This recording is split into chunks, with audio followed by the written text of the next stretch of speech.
गुरुर्ब्रह्मा गुरुर्विष्णु गुरुर्देवो महेश्वरा गुरुर्साक्षात् परं ब्रह्म तस्मै श्री गुरुवे नमः। नीलाम्बुजश्यामलकोमलाङ्गं सीतासमारोपित्वामभागं पानो महासायकचारुचापं नमामि रामं रघुवंशनाथं। त्वमेव माता च पिता त्वमेव बन्धु च सखा त्वमेव विद्या च द्वरिणं त्वमेव सर्वं मम देव। वासुदेवसुतं देवं कंसं चाणूरमर्दनं देवकी परमानन्दं कृष्ण वन्दे जगद्धाम। प्रिय बंधुओं, देवियों व सज्जनों, जिस इंसान में भगवान के लिए प्यास जाग जाए वो भाग्यशाली है। लेकिन ऐसा होता बहुत कम है। ज्यादातर लोग तो सांसारिक चीजों की प्यास में ही जीवन गंवा देते हैं। बहुत कम लोग पैदा होते हैं जिनमें भगवान की प्यास जागती है। कथा कहती है भगवान का मिलना तो बहुत बड़ा सौभाग्य है, पर उसे पाने की प्यास जागना ये भी उतना ही बड़ा सौभाग्य है। वर्षों से आप मुझे सुन रहे हो। आप देखिए, लाखों लोग हैं, आज भी हैं, लेकिन वे भगवान का नाम नहीं सुनना चाहते। वे राशिफल के मुरीद हैं। आज यदि वर्ष 2026 का मैं कोई वीडियो बना करके डाल दूं कि एस नाम वालों के लिए इस वर्ष में ऐसा होगा, या फिर आर नाम वालों को ये मिलेगा, जानते हो लाखों लोग फिर आ जाएंगे। लेकिन वो समय अब चला गया। अब तो वक्त कहता है कि ठाकुर में अपना ध्यान लगाओ।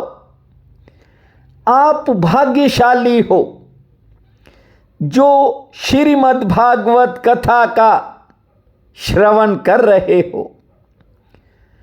अर्जुन भगवान श्री कृष्ण से पूछते हैं, ध्यान से सुनना।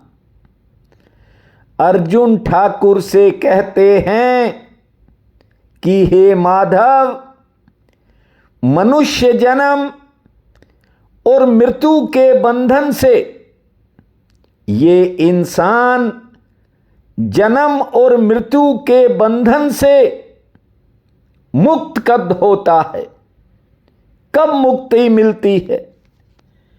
मनुष्य को भगवत प्राप्ति कब होती है? ध्यान से सुनिए। श्री कृष्ण कहते हैं, पार्थ, जब तक मनुष्य में सांसारिक सुखों की इच्छा शेष है, तब तक वो उन्हें भोगने के लिए इस धरती पर जन्म लेता रहेगा। और जिस दिन उसकी इच्छा केवल भगवत प्राप्ति की रह जाएगी, उस दिन मैं स्वयं उसका हाथ थामकर अपने धाम ले जाऊंगा, जहां मैं सदैव रहता हूं। बस जरूरत होती है स्वयं में लौट जाने की। लेकिन मोह माया के वशीभूत ये जीव नित नए संबंध बनाता है और उन्हीं संबंधों के शब्द इसके भीतर तीरों की तरह चुभते हैं। गौर कर लेना किन किन शब्दों की मार आपने अपने जीवन में झेली होगी। कहीं और से लगी चोट के जख्म तो फिर भर जाते हैं, लेकिन कही बातों के, सुनी बातों के तीर जब तक इंसान जीवित रहता है तब तक वे चुभते ही रहते हैं। और यही कमी है व्यक्ति की, छोटी छोटी बातों को दिल से लगाकर बैठ जाता है और इन्हीं छोटी बातों के कारण पहले मन का रोगी होता है। रोगी मन तन को भी घेर लेता है, शरीर को भी बीमारियों में धकेल देता है। 4 दिन गायब होकर देख लो, सब भूल जाते हैं। व्यक्ति जीवन में सबसे बड़ा भ्रम ये पाल लेता है कि वो दूसरों के लिए बड़ा अहम है, लेकिन सच्चाई ये है कि आपके होने या ना होने से किसी को कोई फर्क नहीं पड़ेगा। जीवन में सैकड़ों बार श्री गरुड़ पुराण का पाठ मैंने किया है और ये पाठ किस लिए होता है आप जानते हो। जब किसी की मृत्यु हो जाती है तब इस पाठ को लोग करवाते हैं। मैंने ऐसी ऐसी मौतें देखी हैं। मैं कथा करने जाता था, साहब पहले दिन ऐसा माहौल होता था कि मैं खुद भी रोने लगता था। लेकिन मैंने देखा जो हालात पहले दिन होते थे वे दूसरे दिन नहीं रहते। तीसरे दिन और हालात परिस्थितियां बदल जाती थी और करते करते जिस दिन कथा का भोग पड़ता था हालात सामान्य दिखाई पड़ते थे। ध्यान दीजिए, संसार में जिसकी जितनी जरूरत होती है उसकी उतनी ही अहमियत होती है। बस इस बात को आज ठीक से समझ लो। ये जीवन है, गलतियां भी होती हैं, आगे भी हो सकती हैं। बहुत तरह की भूल चूकें इंसान से जाने अनजाने में होती रहती हैं, किंतु कैसे हो सुधार आप स्वयं खोजना। कोई कुछ भी कहे, किसी की बात की परवाह मत करना। बस एक ही बात को अपने जहन में रखना कि परमात्मा तक पहुंचने का रास्ता आपके भीतर है। ये बेकार की बातें, व्यर्थ के भ्रम इंसान पूरी जिंदगी पाल कर बैठा रहता है। ये केवल अहंकार की रक्षा है। व्यक्ति अपने अभिमान की रक्षा करता है, इसके अलावा और कुछ भी नहीं है। यहां ज्यादातर लोगों को अभी तक जीवन का पता ही नहीं है। अधिकांश लोग छाया के जगत से जूझ रहे हैं। इसे मूर्छा कहो, निद्रा कहो, अंधकार कहो, कुछ भी कहो, सच्चाई ये है कि लोग अपने आप को स्वयं नरक में धकेलते हैं और फिर वहां सड़ना पड़ता है। आप कभी भूल कर भी जीवन के संघर्ष को मत छोड़ देना। घर परिवार है, गृहस्थ जीवन है, ये मन है सुबह से शाम तक आपको कई जगह दौड़ाता है, भाग जाने के यत्न बताता है, भगोड़ा बनाने की कोशिश करता है। इसीलिए ये मन नए से नए सपने भी दिखाता है। किंतु आप अपने भीतर के भरोसे को कायम रखना। पुराने पत्ते झड़ने के बाद दुनिया का कोई भी वृक्ष कभी दुखी नहीं होता, निराश भी नहीं होता। वृक्ष तो नए पत्तों के सृजन में जुट जाता है। आज मां भगवती की अष्टमी की कढ़ाई थी। कंजक पूजन में काफी समय लग गया। हालांकि अभी चातुर्मास में मैंने 2 छुट्टियां ही ली हैं, 2 मेरी बाकी थी। पहले सोचा कि आज के लिए आपसे क्षमा मांग लूं, लेकिन एक बड़ी सूचना आपको देनी थी, इसलिए आपके चरणों में हाजिर हुआ हूं। कार्यक्रम में अचानक आज कुछ बदलाव किया है।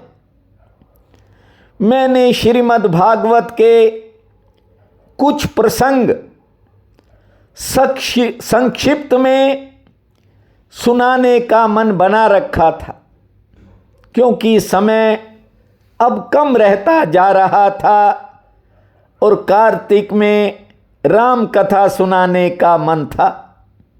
लेकिन अब कार्तिक मास की पूर्णिमा तक,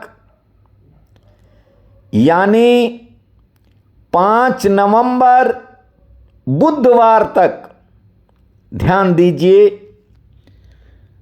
कार्तिक मास की पूर्णिमा 5 नवंबर बुधवार तक अब निरंतर श्रीमद् भागवत कथा ही चलेगी। जो शेष मुख्य 40 प्रसंग हैं और ठाकुर जी की मधुर कथाएं हैं, अब आप 5 नवंबर तक निरंतर सुनते रहेंगे। एक बच्ची कुसुम ने कुछ दिन पहले कहा था कि ये तो अब समाप्त हो जाएगी, मैं क्या करूंगी। सो आज मैं उस बच्ची को ये कहना चाहता हूं कि देख, तेरे भाग्य से 1 महीना और कथा चलने वाली है, लेकिन इन कथाओं को सुनने के साथ साथ कोई एक बात पर अमल करना सीखो। आज का जो ये बदलाव है, ये मैंने 7 समुंदर पार अपनी एक लाडली की बात को ठीक से समझने के बाद किया है। वैसे भी मेरे मन में थोड़ी दुविधा थी कि मैं अन्य प्रसंग श्रीमद् भागवत कथा के आपको विस्तार से सुनाऊं या फिर समय की कमी के कारण उन्हें संक्षिप्त में ही आपको सुना दूं। वैसे तो मैंने आपको बताया था कि जिस तरह से आप सुन रहे हैं पूर्ण विस्तार से तो ये कथा 1 साल में पूरी हो, लेकिन फिर भी प्रयास किया कि किसी भी तरह 4 महीने में आपको सुना दूं। अब वो प्रयास परमात्मा ने 1 महीना और दे दिया है। देखिए, आज राधा रानी का हुक्म हो गया है, इसलिए कल की कथा में ठाकुर जी को राधा रानी से मिलवाएंगे। जानते हो, कृष्ण कन्हैया द्वारिका में पधारे हुए हैं। बहुत समय बीत गया, लाडली जूं राधा रानी विरह की अग्नि में जल रही है। सोचती है मेरे श्याम सुंदर कब आएंगे।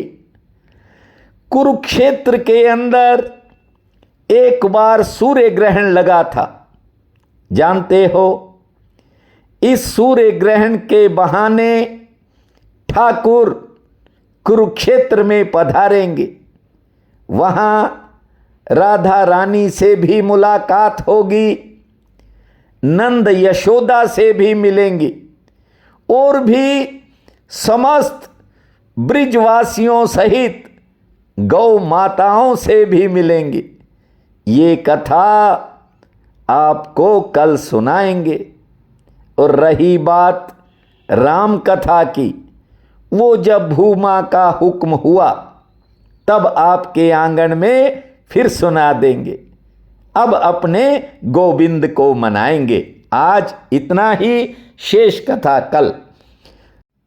गोविंद मेरो है, गोपाल मेरो है, गोविंद मेरो है, गोपाल मेरो है। अरे बाके बिहारी नंदलाल मेरो है, अरे बाके बिहारी नंदलाल मेरो है। गोविंद मेरो है, गोपाल मेरो है, गोविंद मेरो है, गोपाल मेरो है। अरे